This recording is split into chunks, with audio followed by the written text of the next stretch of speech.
Die Nervenkrankheit ALS raubt Wolfgang Sitzmann die Selbstständigkeit.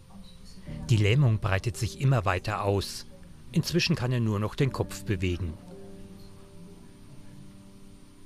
Der Würzburger Künstler weiß, er wird bald sterben. Gerne hätte er seine Enkelkinder aufwachsen sehen. Doch der 58-Jährige ist bereit, Abschied zu nehmen. Er und seine Frau sind dankbar für den Platz im Würzburger Hospiz. Wir haben ziemlich schnell zugesagt, dass wir den Platz nehmen wollen. Und was dann passiert ist, dann haben wir beide erstmal geweint. Weil ja dann klar ist, jetzt beginnt ein neuer Abschnitt, ein neuer Lebensabschnitt. Die Stiftung Juliusspital betreibt seit 2013 mitten in Würzburg das Hospiz, bietet Platz für 12 Gäste, deren Krankheitsverlauf bald zum Tode führen wird. Die Krankenkassen übernehmen die Kosten nicht komplett, die Einrichtung ist auf Spenden angewiesen. Reichen auch die nicht, springt die Stiftung ein. Die Stiftung ist praktisch mein Fangnetz, weil ich genau weiß, wenn ich von der wirtschaftlichen Situation einfach bedingt durch die gesetzlichen Vorgaben ins Minus rutsche, habe ich die Stiftung im Rücken, die das Hospiz auffängt und wir dann eben nicht zutiefst in den roten Zahlen stecken. Gründer war vor 450 Jahren der Würzburger Fürstbischof Julius Echter. Unmittelbarer Anlass war der Winter 1574/75, als die städtischen Spitäler überfüllt waren und in der Folge Würzburger Bürger auf der Straße erfroren sind. Und das hat Julius Echter keine Ruhe gelassen und ihn veranlasst, das Juliusspital zu gründen. Das Domkapitel war dagegen, doch Julius Echter setzte sich durch, versorgte die Stiftung mit Wäldern, Ackerflächen und Weinbergen. Das Juliusspital ist zum zweitgrößten Weingut Deutschlands gewachsen. Tanja Strätz hat hier vor 20 Jahren als Praktikantin angefangen. Also für mich ist das hier der Herzschlag unseres Weinausbaus.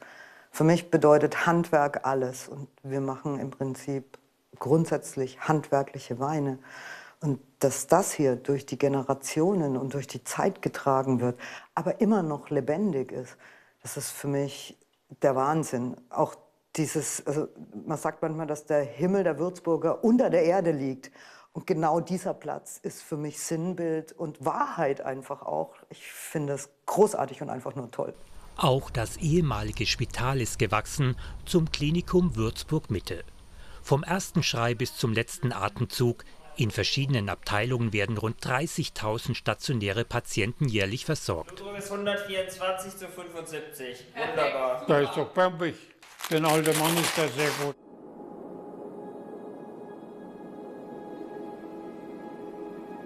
Seit 450 Jahren führt ein Oberpflegamtsdirektor die Geschäfte.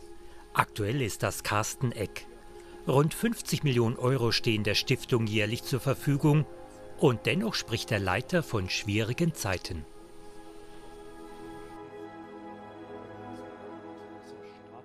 Die Stiftung steht nicht mehr finanziell so gut da. Wieso? Sie musste in den letzten 3 Jahren über 30 Millionen Euro für den Betrieb des Klinikums Würzburg-Mitte auftreiben, was so natürlich nie im Stiftungszweck vorgesehen war. Bei der Landwirtschaft sind wir natürlich auf den Weltmarkt irgendwo angewiesen. Wenn da der Weizenpreis hoch oder niedrig geht, dann hängen wir da mit am Tropf.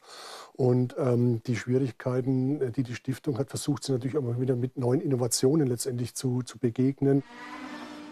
So hat ein Würzburger Unternehmer seine Firma an die Stiftung übertragen.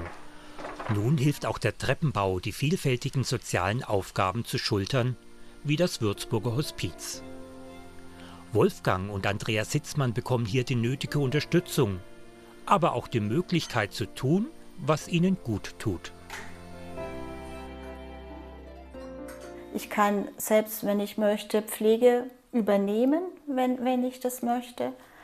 Aber gleichzeitig ist einfach auch eine enorme Last von meinen Schultern genommen worden. Und ich kann jetzt die Zeit, die ich jetzt mit ihm noch habe, hier einfach viel intensiver und ruhiger und ja auch ein Stückchen gelassener verbringen. Auch wenn wir jetzt wissen, da kommen einfach auch noch schwerere Tage auf uns zu. Aber es ist trotzdem noch Leben.